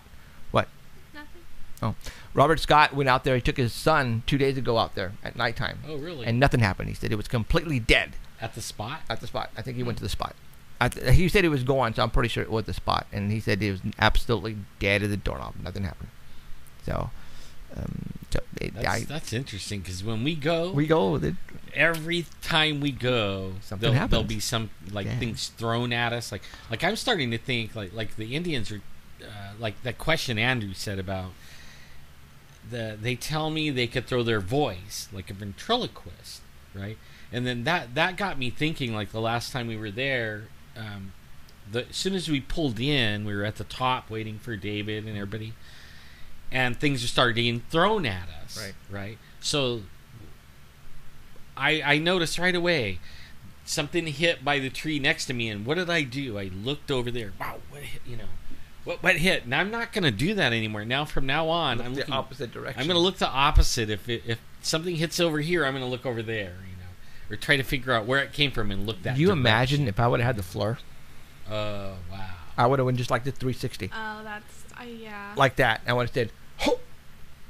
You know what I'm saying? They're going to be so surprised when we bring the Fleur because right now they can walk around impunity without us even knowing. Right. And then we're gonna have 3 major 100,000 candle power spotlights. And I'm gonna go like this with the Fleur 360. Ooh, there he is. Dude! I'm gonna have the 3 guys. You guys ready? Ready? 1, 2, 3. Light it up! Boom! Yeah. With the cameras are on them, and depending on how far it is, if it's 50 yards, 100 yards, I'm not gonna take a shot. You guys have to understand. I'm not gonna be that. And I'm not gonna be that stupid because I gotta be, a marksman out of the military in order to.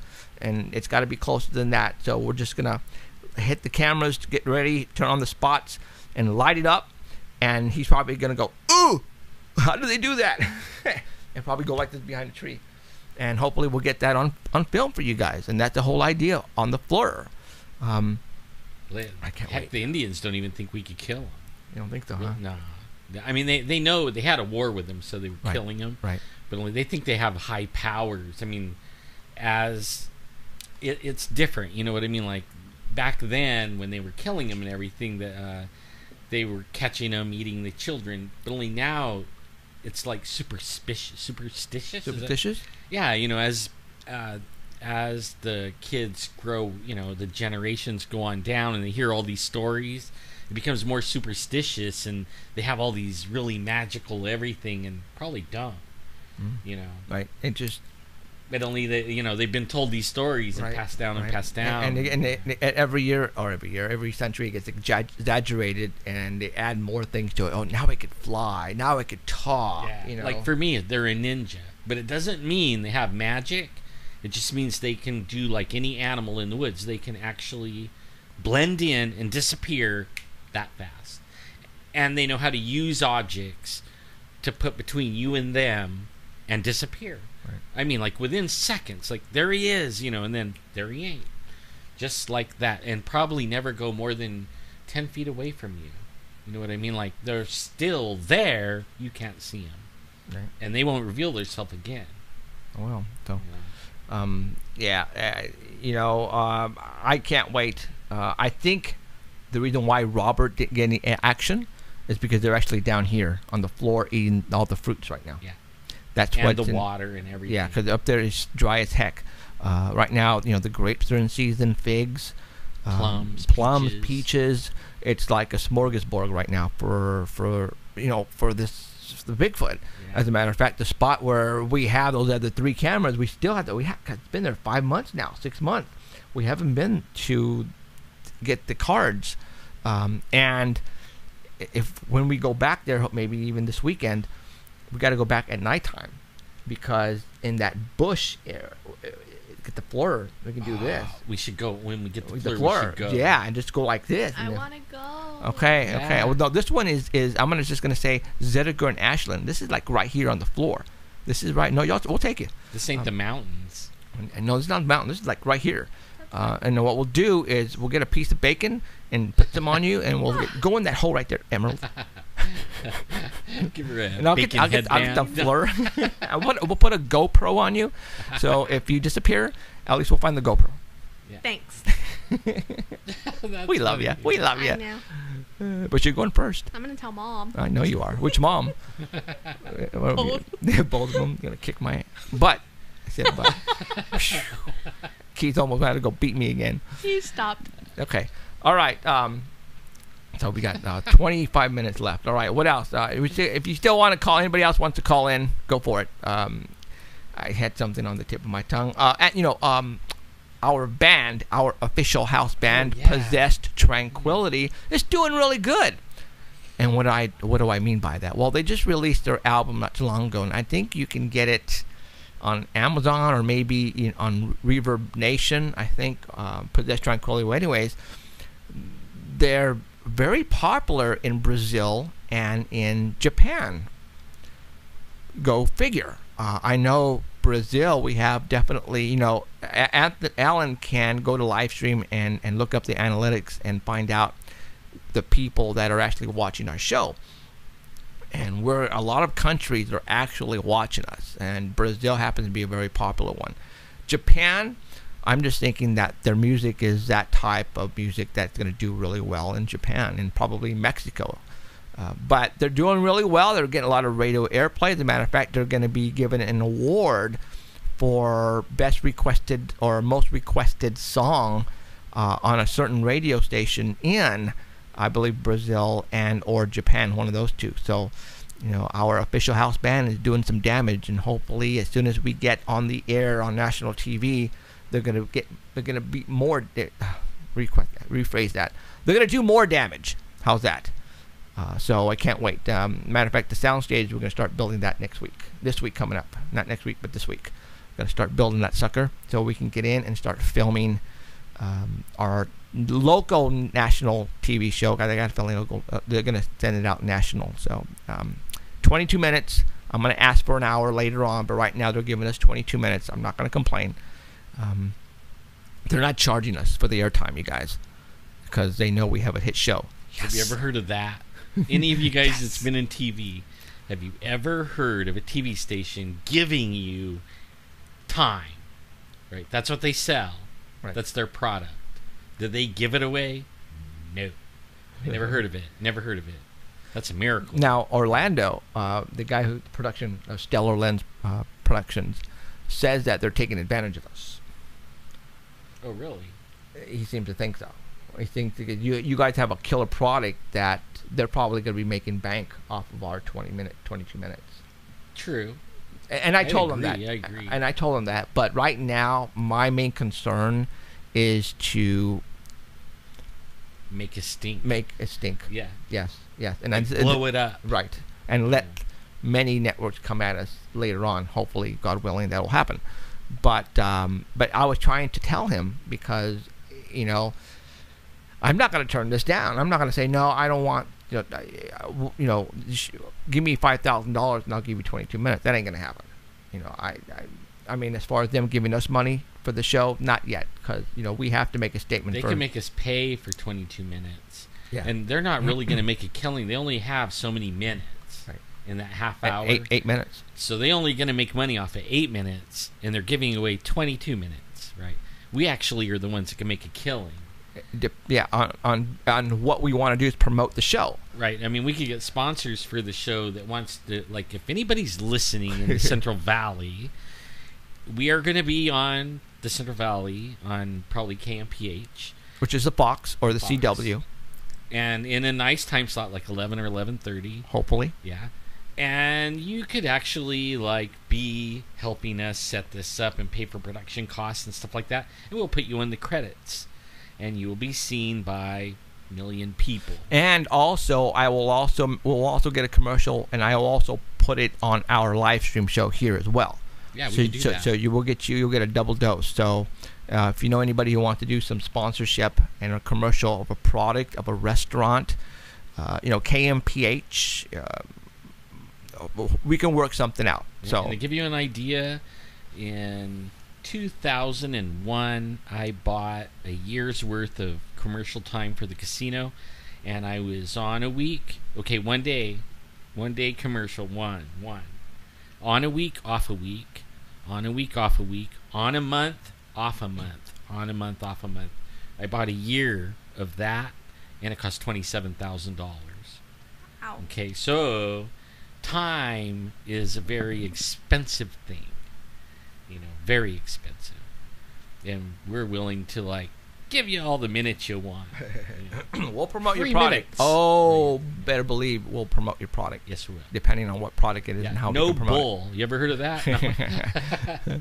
So. And we still have that on our website. No bull. Yeah, actually. Yeah. So, man, but we need to talk to him about boosting up the sponsorship. Yeah, right. He'll be like, hey, man, we want some of them minutes. I'm going to sell it like drugs. Yeah, go for it. Are you high yet? You need 5 more minutes? No. The no bull statement is from Liquid Nitro, that energy drink that actually started 4 years ago. I guess right when you started, huh, Alan? About 4 years ago? Mm-hmm. Yeah, a long time ago. So.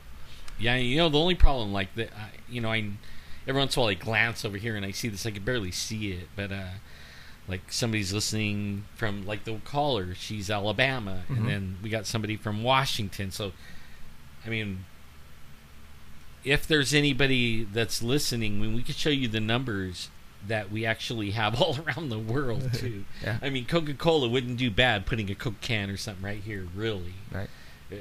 For the international stuff. Or Pepsi.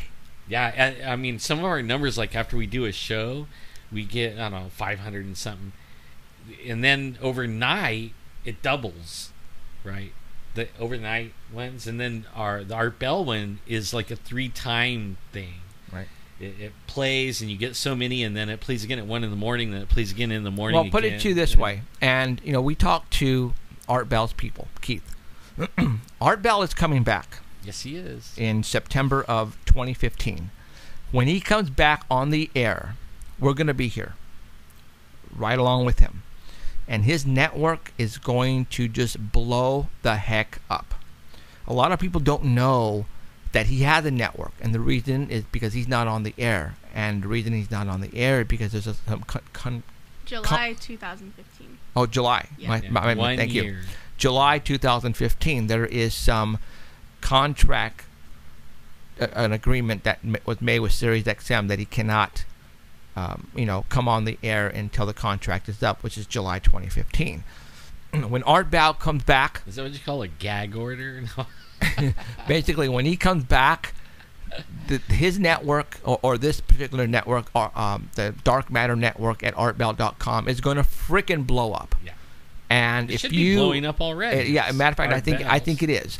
And if you start with us now, then you're going to ride the wave with us. We have already been told that by them, that we're going to ride the wave with Art Bell, and we're going to He boom. said non-complete clause. Non-complete clause. So so when he signed a contract for Art Bell to be on the Sirius XM was until 2015. So when Art Bell dropped out, he has to, basically go with that, and so he can't do anything with anyone. Non-complete means he ain't complete until 2015. Right. Yeah. Exactly. His contract is complete until 2015. Right. July. So, but let me tell you something. Right now, from what I understand, Art Bell is taking a cruise on a ship someplace with his wife and kids, because he knows when he comes back next year that he's not going to be able to take any cruises, because he's going to be smashing on the air. Oh, non-compete.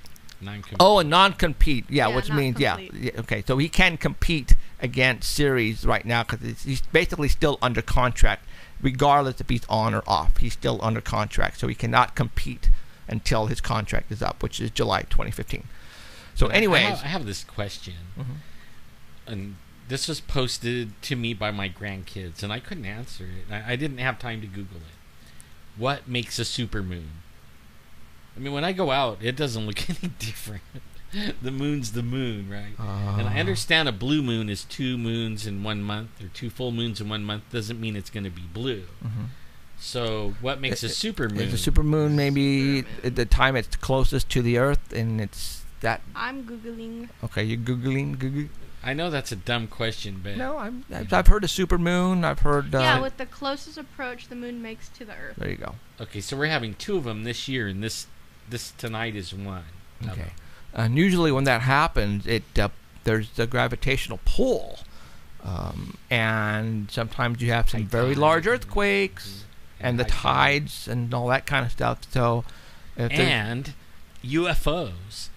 Yeah. I mean, that was why the question was actually asked to me from my family, was like, when there's a super moon, does that mean there's a lot more UFOs? Like, I don't know, but yeah, probably. There are instances that occur yearly where we have a lot of UFO sightings, and it just so happens that if you notice all of these UFO sightings on Facebook, and then find out, well, what happened during that day? What happened, and you'll notice that we had a weird kind of moon. It was a certain date on the calendar, and for some reason those type of dates happen to correspond with a lot of UFO sightings. And I'm sure there are people out there who definitely keep a track of all that. I thought it was like more, go look at the super moon, and I know a meteor shower too, so go out and look, and then people see more because they're out there. You go. Matter of fact, there's supposed to be a meteor shower too, I think, happening right tonight. Yeah. Tonight. Oh, really? Yeah. It's actually been happening. We've been sitting outside for the last 3 nights and seeing, more than usual. How late? 10. I don't stay out longer than, all the kids go in at 10. I'll be in and out all night from, I'll be in and out all night. Let's put it that way, because I don't sleep that much. You know what? Keep talking. I'm going to call Tony again and see if I can get the verification on that. I'm actually looking forward to the FLIR. Oh, I can't wait. I can't wait. You can't wait. I can't wait. When we get that FLIR, we're probably going to come back. With some FLIR pictures of a Bigfoot. What are you laughing about over there? Because that'll be fun. Oh, you guys are going to come back with everything. That's going to be cool. Yeah, because they're there right in front of us. Yeah. I want to go. Oh my God. Oh, you want to go? You never told me that. Oh, yes, I did. Trevin. Like 10 times. Trevin was... Hi, Tony. This is Jeffrey Gonzalez. Trevin was like running from them. You know what? I'm doing my show right now on the internet. Can you do me a big favor? Can I put you on the air real quick, and can you tell me about your friend who went missing from your union guy? Just say his name and tell me what happened to him. You know what I'm talking about, right? Okay. Oh, yeah. Don't wait. Let me put you on the air, okay? Hold on. Okay. Cool. He has 15 minutes. Tony, you there? Yeah. Okay. Hey, what was the name of that guy? Bob Willis Jr. Robert Willis Jr. Yes. Wow. So what happened? He went up. You told me the story. What was the story? I don't know. He went out. They found his truck. They found, that was it. They found his truck, and and he had his gun inside the truck. Yeah. I believe so. Yeah. And so, what did he go up? Was he like hunting, or what did he go up for? I have no idea. Why he went up there. But he was up there, and okay. They never found him. Wow, because we're talking about it on the show right now, and we have some people who know him, who are listening to us, and they were telling us that his family still goes out looking for him. Is that true? Yeah. I you know what? I have no idea what the family are doing. But okay. That's what I heard. Okay. And, right.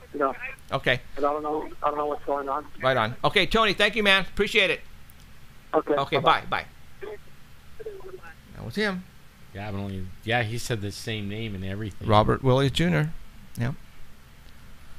Like I know the one that I know that was out there. He was with the fighter wing, right? The 144th, and they went looking for him too, for a long time, months, and over 100 guys at a time, and they never found him either. Every weekend, 100 guys hit the area and never found him. Wow. For like over a year. Don't you guys who are listening right now think that extremely odd for that many missing people? As a matter of fact, whenever I get a story about a missing person, especially in California, I'll post it on my wall. And somebody went and replied, "Why in California? Why in California are these people coming up missing?" Well, I don't think it's just California. The reason why you're hearing about it is because I'm letting you know about it. And that is the reason. I'm sure in other states, in Texas and Washington, there are probably as many missing people going on there. But if you don't live there, and if you don't read the newspapers or listen to the media, then you don't know about it.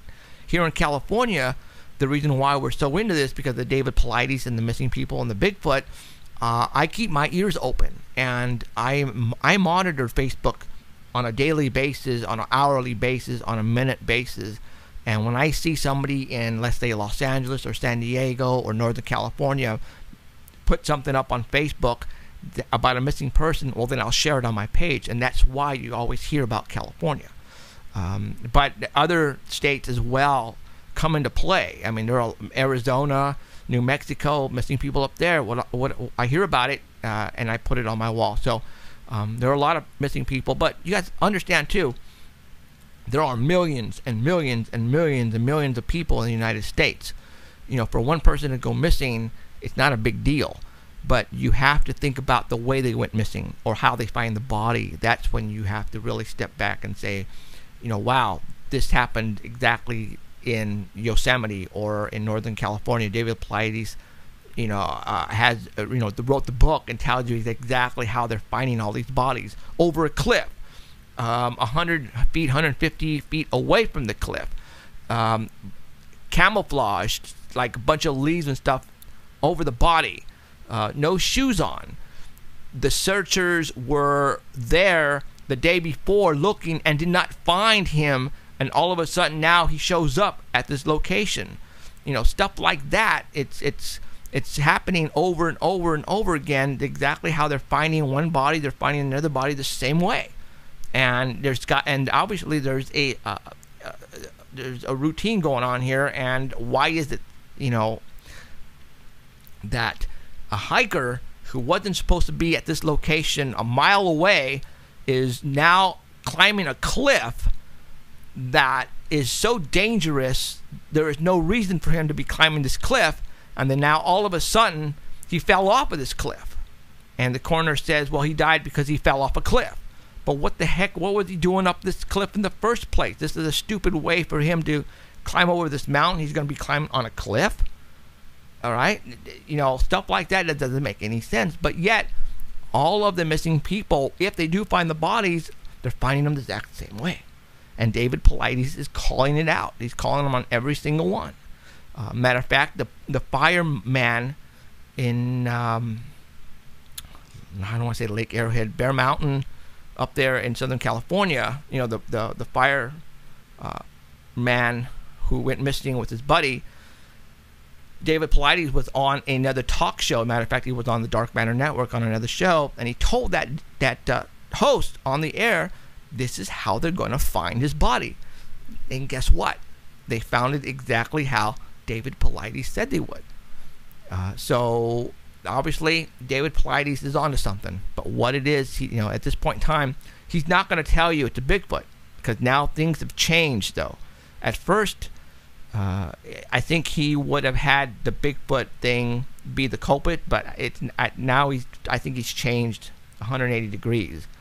When we have him on, for those who don't know, we're going to have him on September the 9th or September 7th, whatever Sunday that is. I'm having him on the show. That's this month. Next month. September? Oh, this is August. August. We're almost there, though. Yeah. 3 weeks. 3 more weeks, and we're there. Actually, 1 month away, to be exact. I want the heat gone. And, yeah. And, but, we're going to talk about certain things. I'm not going to bring up Bigfoot, because right now, I don't think, I don't know. But we're going to get into it pretty deep.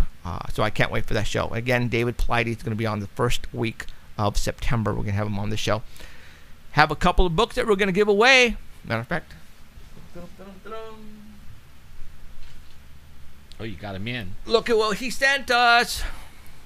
Missing 411. The Devil's in the Detail. David Paulides, the 4th book. I love that Devil's thing. Got 2 of them to give away. What other show gives away books? Hold on, let me think. Ellen? Oprah? Hey, that's not right. I can't think of another internet show that gives away books like this. Huh. We do, because we're awesome. So, Missing 411. Got a couple of books that we're going to be giving away on that show. So I can't wait for that show. That's gonna be a good book. Yeah. I mean, because he's going in, the devil is in the details, and all and remember, the places when we do callings, are you have to devil. set a time. Yes, Huh? so you have to set a time. Well, okay, we'll do it after he finishes talking with him. But we'll have to figure something out. I know what you're talking about because of the delay and everything. Yeah. So okay.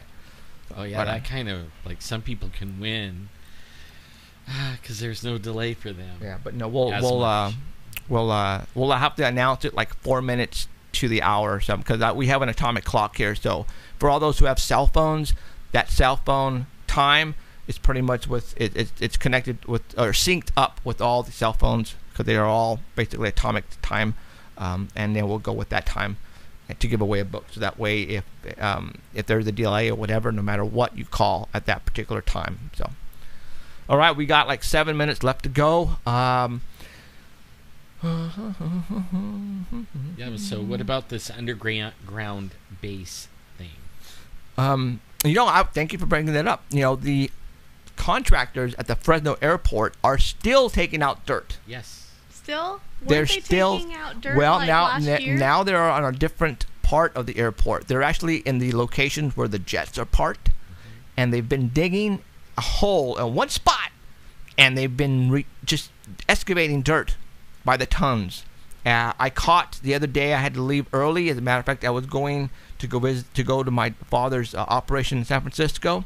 I was going down the 180, and there was a bunch of dump trucks coming up, going right toward the airport, making their rounds.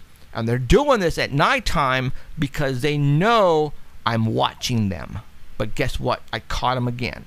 So they are enlarging the base underground in a different location now. Maybe they're extending. I don't know what they're doing, but they are running out of places to dump this dirt anywhere in Fresno. It's like they're placing this dirt wherever they can. And they're making it bigger underground, guys. We have a high sophisticated facility here in Fresno, California. It has already been verified. Yeah. All right, it has been verified, you guys. Trust me when I say this. We have a very high-tech underground facility here in Fresno. What they're doing underneath there, I have no clue. All right, I have no clue. I just talked to somebody that worked in it, and he wouldn't tell me very much, except for that it goes deeper and bigger than what I think. Yeah, and that's why I have, with my 2 own eyes, I have seen 2 Janet airplanes parked out at the Fresno airport many, many years ago. I spotted the 2 airplanes parked there. Now, somebody was saying it just so happens that here in Fresno, California, this is where they actually put on the tires for those particular jets. Okay, I don't know why, but they got the contract for that. Maybe because they got the contract for that is because there's a reason for them to come here often than you think. And I think now they're coming here at nighttime when we're asleep. That's what my feeling is, because when I mentioned it on the air many moons ago that I spotted 2 Janet airplanes. For all those who don't know what the Janet airplane is, those are the airplanes that transfer the workers from McCarran Airport in Las Vegas to Area 51.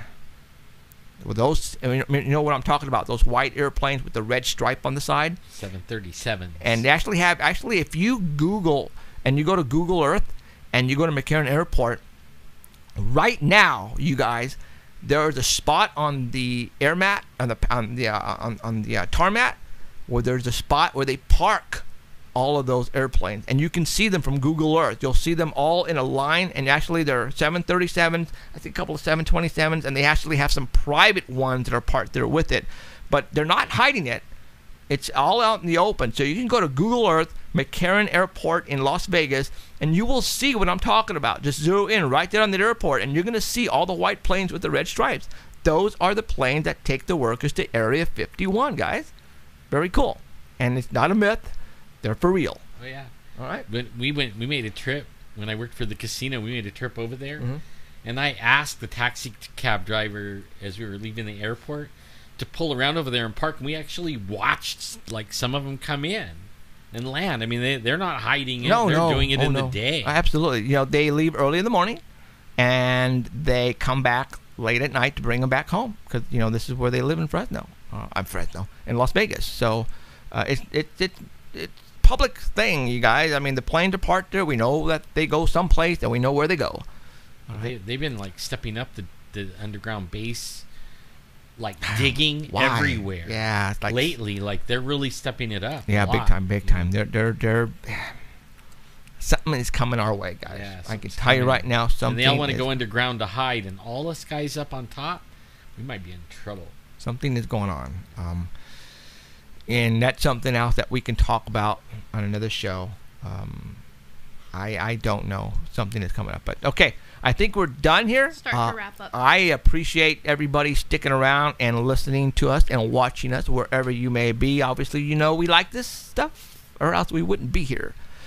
I appreciate it again. I'm having a blast. Alan's having a blast. Emerald's out there just kicking it, relaxing, doing stuff. She's having fun. We're gonna cut it for Danny.